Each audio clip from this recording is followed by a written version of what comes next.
الحمد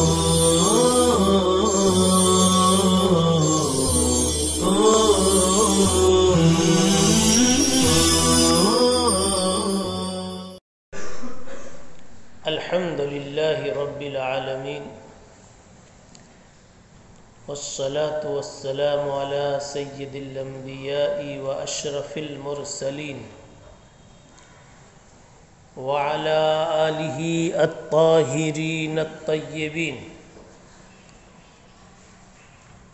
أجمعين، أما بعد. باب اتباع الجنائز من الایمان.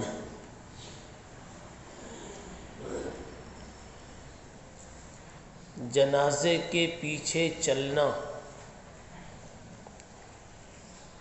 ایمان کا ایک شعبہ ہے، ایمان کا ایک حصہ ہے.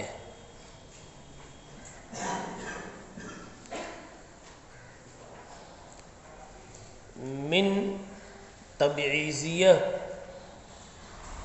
مانا جاوے، من کو اگر تبعیضیہ مانا جاوے تو جزء من الایمان کا معنی پیدا ہوگا، اور اگر من کو بیانیہ لیا جاوے تو ثمرۃ من الایمان کا معنی پیدا ہوگا.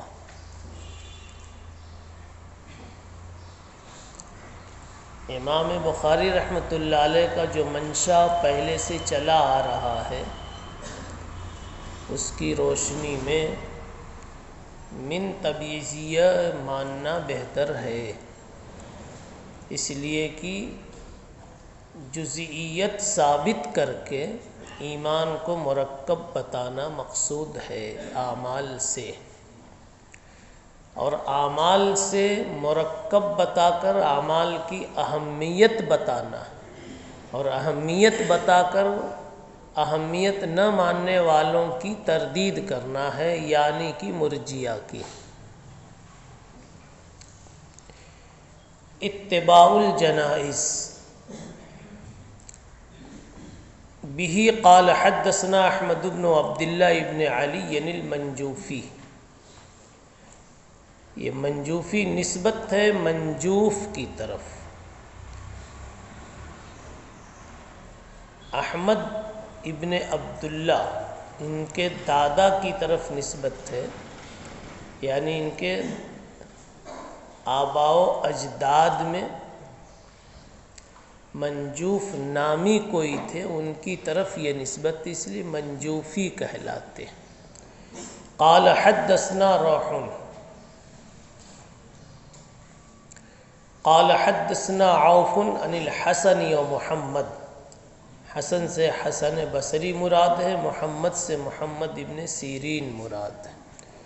عن ابی ہریرہ رضی اللہ تعالی عنہ ان رسول اللہ صلی اللہ علیہ وسلم قال من اتبع جنازة مسلم ایمانا واحتسابا وكان معه حتى يصلي عليها ويفرغ من دفنها فإنه يرجع من الأجر بقيراتين كل قيرات مثل أحد ومن صلى عليها ثم رجع قبل أن تدفن فإنه يرجع من الأجر بقيرات. تابعه عثمان المؤذن. قال حدثنا عوف عن محمد عن ابی ہریرہ عن النبی صلی اللہ علیہ وسلم نحوہ. حدیث میں فرمایا گیا کہ رسول اللہ صلی اللہ علیہ وسلم نے ارشاد فرمایا، جو کسی مسلمان کے جنازے کے پیچھے چلا ایمان و احتساب کے ساتھ اور جنازے کے ساتھ رہا یہاں تک کہ اس کی نماز پڑھ لی اور اس کے دفن سے وہ فارغ ہو گیا، تو وہ پلٹے گا 2 قیرات ثواب لے کر، ہر قیرات احد پہاڑ کے برابر، اور جس نے جنازے کی نماز پڑھی، جنازے کے دفن کیے جانے سے پہلے واپس ہو گیا تو وہ پلٹے گا 1 قیرات ثواب لے کر۔ حدیث میں جنازے کے پیچھے چلنے کی فضیلت اور جنازے کی نماز اور دفن میں شرکت کی فضیلت بیان فرمائی گئی ہے۔ پہلا ٹکڑا ہے من اتبع جنازۃ مسلم، جنازے کے پیچھے چلنا۔ اس مسئلے میں اختلاف ہے کہ جنازے کے پیچھے چلنا چاہیے یا آگے چلنا چاہیے۔ ائمہ کا اس میں اختلاف ہے، چند اقوال ہیں۔ سفیان ثوری رحمۃ اللہ علیہ فرماتے ہیں اختیار ہے، چاہے آگے چلے یا پیچھے چلے۔ امام احمد ابن حنبل اور امام مالک رحمہم اللہ کا قول ہے کہ پیدل تو آگے چلے گا، سواری پر جانے والا پیچھے چلے گا۔ امام شافعی رحمۃ اللہ علیہ فرماتے ہیں جنازے کے آگے چلنا افضل ہے، میت پیچھے ہو اور ساتھ میں جانے والے آگے آگے چل رہے ہوں۔ احناف کے نزدیک جنازے کے پیچھے چلنا افضل ہے۔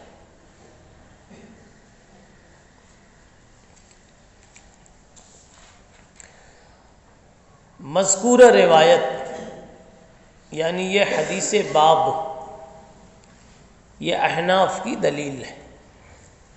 من اتبع جنازۃ مسلم، جنازے کے پیچھے چلنا، اس کی فضیلت یہاں بیان کی گئی ہے۔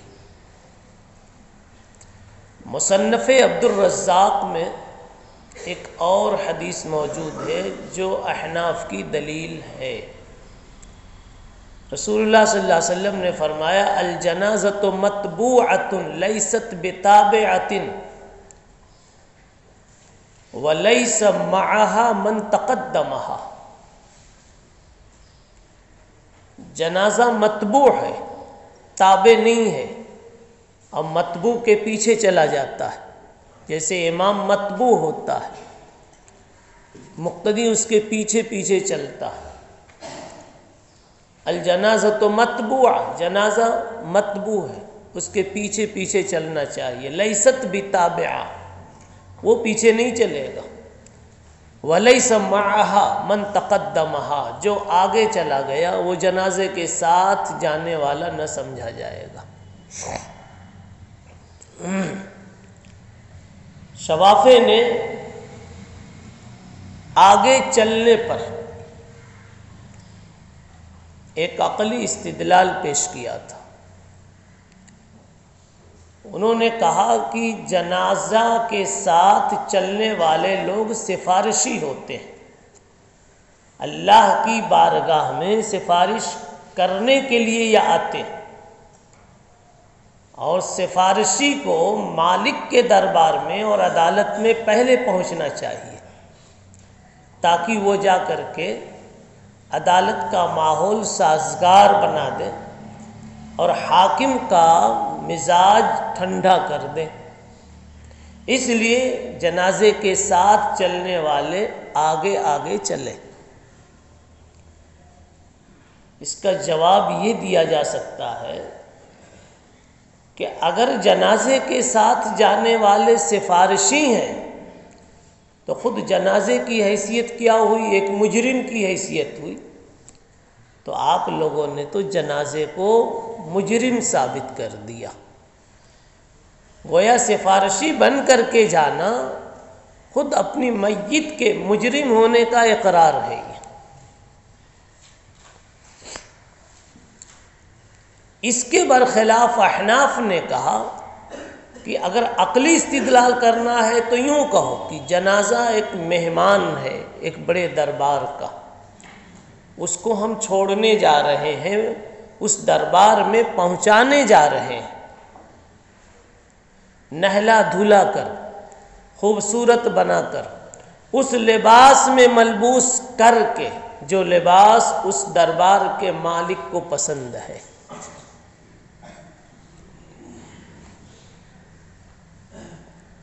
اور مہمان کو جب چھوڑنے آدمی جاتا ہے تو مہمان آگے آگے چلتا ہے، چھوڑنے والے پیچھے پیچھے چلتے ہیں۔ اس صورت میں میت کا اکرام ہے، اور آپ لوگوں نے شوافے نے جو بات بتائی اس میں میت کا اکرام مختل ہوتا ہے، اکرام میں خلل پڑتا ہے۔ دوسری بات یہ ہے کہ اگر میت کو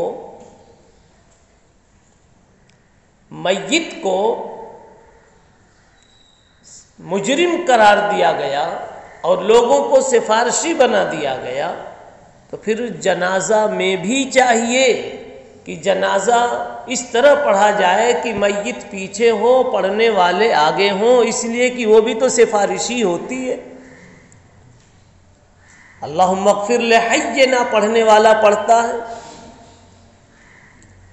اس لیے یہ عقلی استدلال بھی کچھ زیادہ قابل قبول نہیں ہے، پسندیدہ نہیں ہے، بلکہ عقلی استدلال میں یہ بات جو احناف نے کہی ہے وہ زیادہ مضبوط ہے کہ یہ اللہ کا ایک مہمان ہے جس کو ہم اللہ کے پاس چھوڑنے جا رہے ہیں،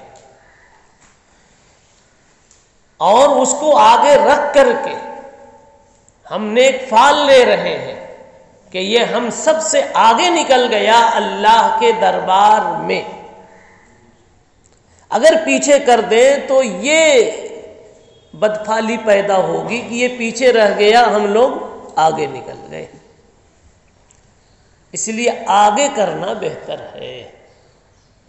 چنانچہ جنازے کے ساتھ جتنا بھی معاملہ ہوتا ہے وہ سب نیک فعلی کا ہوتا ہے، نیک شگونی کا ہوتا ہے اور اکرام کا ہوتا ہے۔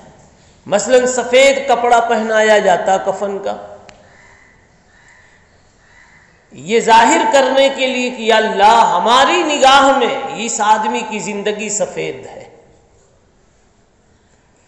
پھر نہلا دھلا کر کے چہرہ صاف کر کے کافور ملا جاتا ہے، یا اللہ ہماری تمنا ہے کہ یوم تبیض وجوہ میں اس کا شمار ہو، وجوہ یومئذ ناظرہ میں اس کا کیا ہو، شمار ہو۔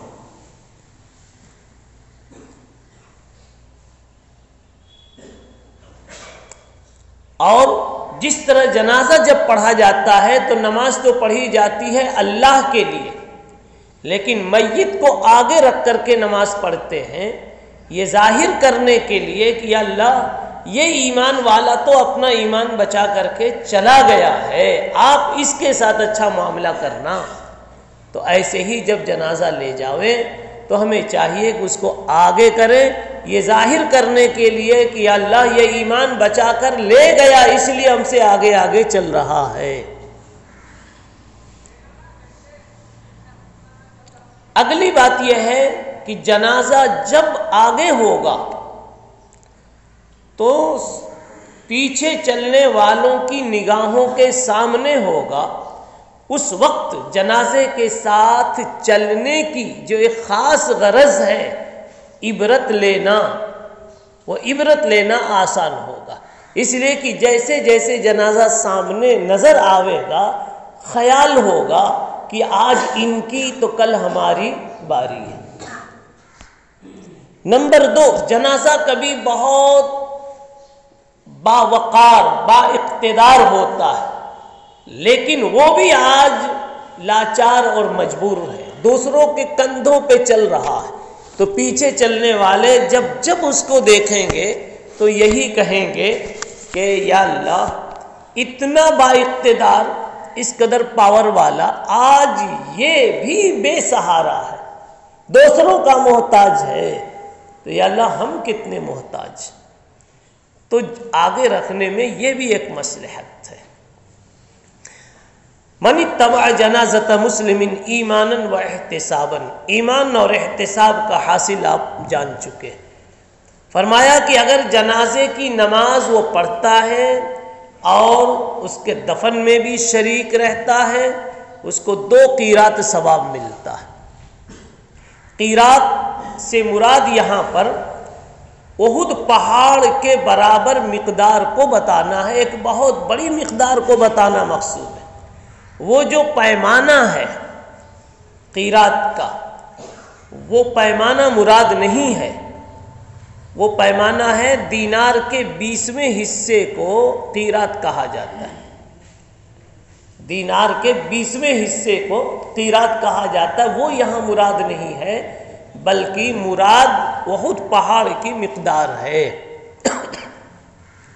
مطلب یہ ہے کہ بہت بڑا ثواب اللہ نصیب فرماتے ہیں جب آدمی میت کا دونوں حق ادا کر کے واپس ہوتا ہے، نماز بھی پڑھتا ہے اور دفن بھی کرتا ہے۔ اور اگر اس نے ایک ہی کام کیا، نماز تو پڑھی دفن نہیں کیا، واپس آ گیا، تو 1 قیرات کا وہ مستحق ہوتا ہے۔ تابعہ عثمان المؤذن، متابعت کی ہے عثمان مؤذن نے، اور یہ کہا ہے حدثنا عوف۔ آپ کو ذرا سا یہ سمجھنا ہے کہ کس نے کس کی متابعت کی ہوگی۔ عثمان مؤذن نے متابعت کی تو کہا حدثنا عوف۔ آپ کتاب میں دیکھیں عوف سے پہلے کس کا نام ہے؟ روح۔ اب یہ دوسری سند کی طرف اشارہ کر رہا ہے، کہتے ہیں عوف کے نیچے ایک دوسرا نام ہے، وہ ہے عثمان المؤذن کا، یعنی کہ اس حدیث کو سمجھا عثمان المؤذن نے بھی لیا ہے عوف سے، جیسے روح نے لیا ہے ویسے ہی عوف نے بھی لیا ہے، تو گویا 2 سند ہو گئی۔ اچھا، اب تھوڑا سا فرق ہے، وہاں جو تھا عوف کے بعد 2 نام تھا، عن الحسن و محمد، 2 نام تھا نا جی، کہ عوف نے اس کو لیا ہے حسن بصری سے اور محمد ابن سیرین سے۔